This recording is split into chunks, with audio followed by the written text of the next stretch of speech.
वर्तमान समय में भारत दुग्ध उत्पादन के क्षेत्र में प्रथम स्थान पर है, लेकिन तुलनात्मक दृष्टि से यहाँ पर प्रति पशु दुग्ध की उत्पादन क्षमता बहुत कम है। ऐसे में दिन प्रतिदिन बढ़ती जनसंख्या के लिए दूध उपलब्ध कराना एक महत्वपूर्ण चुनौती हो गया है, जिसकी पूर्ति प्रजनन उद्देश्यों के लिए उच्च गुणवत्ता वाले जर्म प्लाज्म का उपयोग करके की जाएगी। राष्ट्रीय डेयरी अनुसंधान संस्थान करनाल यानी NDRI ने पशुओं की नस्लों में सुधार के लिए एक तकनीक की खोज की है, जिसे ओवम पिकअप तकनीक के नाम से जाना जाता है। इस विधि से साल 2012 में NDRI ने एक शाहीवाल नस्ल की बछिया पैदा की है, जिसका नाम होली रखा गया। आइए ओवम पिकअप तकनीक के बारे में और अधिक जानकारी लेते हैं राष्ट्रीय डेयरी अनुसंधान संस्थान करनाल के निदेशक डॉक्टर मनमोहन सिंह चौहान जी से।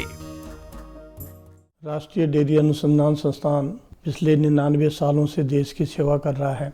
इस संस्थान का मुख्य उद्देश्य research and development in the dairy science और इसके अलावा जो भी टेक्नोलॉजीज हम लोग विकसित करते हैं उसको समय समय पर स्टेक होल्डर और किसानों तक पहुंचाते हैं। इसके अलावा इस संस्थान BTech और मास्टर डिग्री और PhD डिग्री में भी कोर्सेज दे रहा है। सबसे बड़ा उद्देश्य इस जो संस्थान का ये है कि जो हमारे गाय भैंसें हैं उनका नस्ल सुधार में विकास करना और नस्ल को सुधारने के जो भी नए नए जो तकनीकियाँ हम लोगों ने विकसित की है उसको इम्प्लीमेंट करना। इसी के तहत हमने एक ओवम पिकअप IVF की टेक्नोलॉजी हम लोगों ने विकसित की है, जिसका पहला IVF OPU काफ जो हमारा पहला पैदा हुआ है होली के नाम से, जिसको हमने 2010 में पैदा किया था। ये तकनीकी का उद्देश्य ये है कि हमें देश में EI को बढ़ाने के लिए, आर्टिफिशियल इंसेमिनेशन को बढ़ाने के लिए हमें अच्छे जो सांडों की ज़रूरत है और वो सांड को अगर हम तीव्रता से उसको जो डेवलप करते हैं उसकी पॉपुलेशन को बढ़ाते हैं तो हमें EI के लिए भी सीमन मिलता रहेगा और जिसकी वजह से हमारे जो दूध का उत्पादन भी बढ़ेगा। इसके तहत हम लोगों ने एक जो गाय हैं जिससे हम बिना उसको हार्मोन का इंजेक्शन दिए हुए उससे हम अंडे ले लेते हैं और अंडे लेकर उसको बाहर हम परिपक्व करते हैं, जिसको हम टेस्ट ट्यूब बेबी भी बोलते हैं या IVF भी बोलते हैं। और उसके बाद हम भ्रूण में उसको जो डेवलप कर पाते हैं 6वें और 7वें दिन के लगभग, उसको हम फिर जो गाय कम दुधारू होती है उनके अंदर एम्ब्रियो ट्रांसफ़र कर देते हैं और फिर समय पर उसका अच्छे जो नस्ल का काफ पैदा होता है।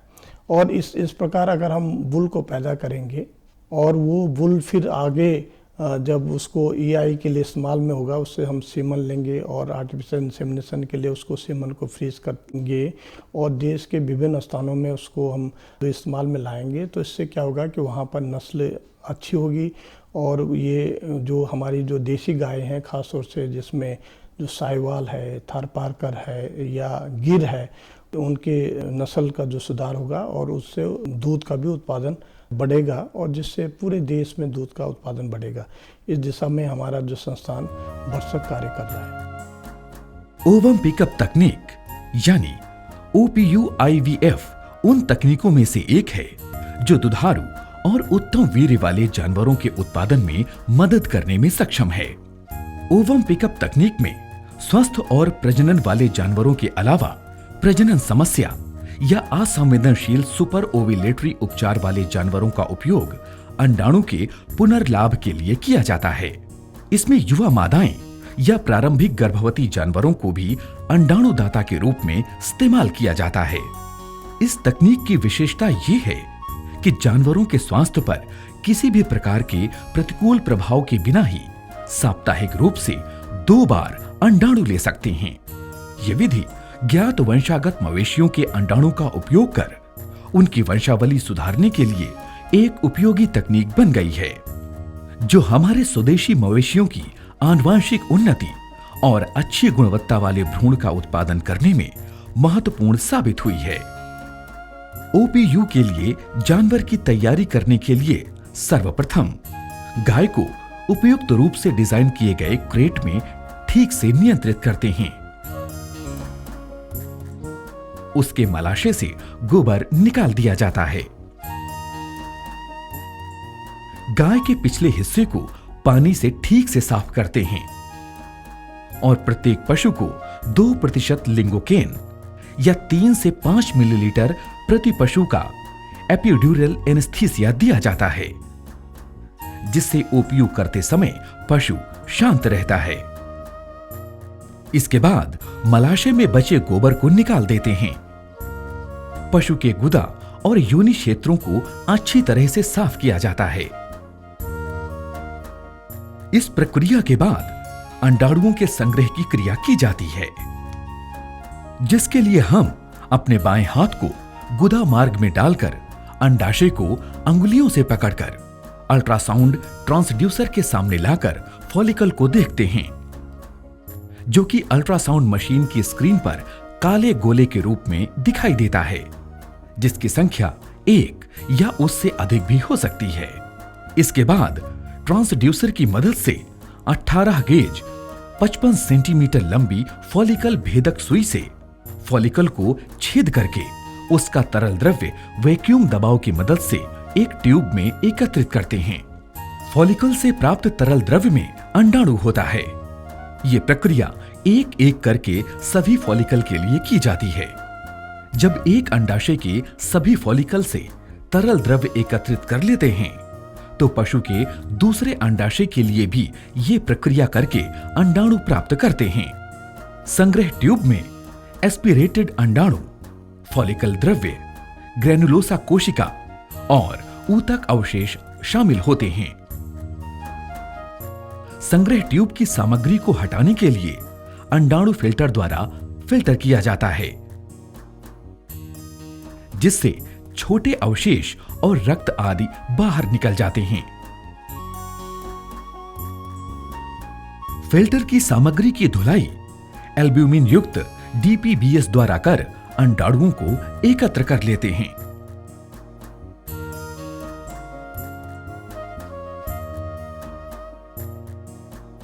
फिल्टर की सामग्री, जिसमें एस्पिरेटेड अंडाणु शामिल हैं, ग्रेनुलोसा कोशिकाओं के बड़े आकार के गुच्छे और अन्य अवशेष को पेट्री डिश में डालकर अंडाणु को लगभग 20 आवर्धन पर जूम स्टीरियो माइक्रोस्कोप के तहत खोजा जाता है। अंडाणु जिसमें ज्यादा क्यूमुलस कोशिका परत और प्लाज्म की एकरूपता होती है, वो अच्छे गुणवत्ता का होता है, उसका चयन करते हैं। इन चयनित अंडाणुओं को हार्मोन की मदद से कार्बन डाइऑक्साइड युक्त इंक्यूबेटर में 38.5 डिग्री तापमान पर 24 घंटे के लिए परिपक्व करते हैं। परिपक्वन के बाद अंडाणु की कुमुलस कोशिका फैल जाती है, जिससे ज्ञात होता है कि अंडाणु परिपक्व हो गया है। परिपक्वन के पश्चात बाह्य निषेचन यानी इन विट्रो फर्टिलाइजेशन के लिए परिपक्व अंडाणुओं का उच्च गुणवत्ता वाले शुक्राणुओं के साथ इसका निषेचन करते हैं। इसके लिए उच्च गुणवत्ता वाले सांड के वीर्य का प्रयोग करते हैं। इसके लिए हम अंडाणु को वीर्य के साथ 16 से 18 घंटे तक कार्बन डाइऑक्साइड युक्त इंक्यूबेटर में रखते हैं। 16 से 18 घंटे में यह निषेचन हो जाता है।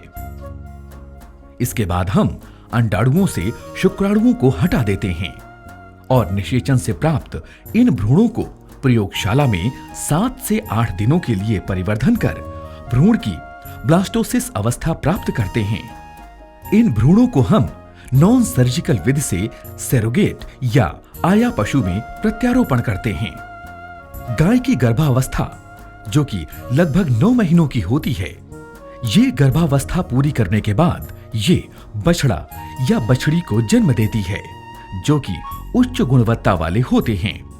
ओवम पिकअप तकनीक घरेलू जानवरों में बहुत से कारकों में उपयोगी साबित हुई है। जैसे इस तकनीक से उच्च गुणवत्ता वाले युवा जानवर, प्रेग्नेंट जानवर और आंशिक रूप से बांझ जानवरों से भी अंडाणु प्राप्त कर भ्रूण बना सकते हैं। इस तकनीक के उपयोग से एक जानवर से कई अंडाणु प्राप्त कर सकते हैं, जिससे भ्रूण बनाकर कई बच्चे पैदा किए जा सकते हैं। इस तकनीक से उन जानवरों के बच्चे भी पैदा कर सकते हैं जो गर्भ धारण नहीं कर पाते। इस तकनीक द्वारा अच्छे जानवरों को संरक्षित कर सकते हैं जो रेड डेटा बुक में लुप्त प्राय जानवरों की श्रेणी में आते हैं। साथ ही इस तकनीक से जानवरों के सामान्य प्रजनन पर भी कोई प्रतिकूल प्रभाव नहीं पड़ता है। भारतीय परिदृश्य में भविष्य की समृद्धि के लिए अच्छी किस्म के देशी जानवरों के संरक्षण और गुणन के लिए OPU IVF की जरूरत है। राष्ट्रीय डेयरी अनुसंधान संस्थान करनाल की इस तकनीक का उपयोग देश के विभिन्न संस्थानों में अच्छी गुणवत्ता वाले पशुओं की संख्या बढ़ाने के लिए किया जा रहा है, जिससे पशुओं का नस्ल सुधार होगा और दूध की उत्पादकता भी बढ़ेगी। NDRI लगातार अपनी नवीन तकनीकों और शोधों से किसानों, पशुपालकों और डेयरी व्यवसायियों के उत्थान के लिए कार्य कर रहा है, जो कि अनुकरणीय और प्रशंसनीय है।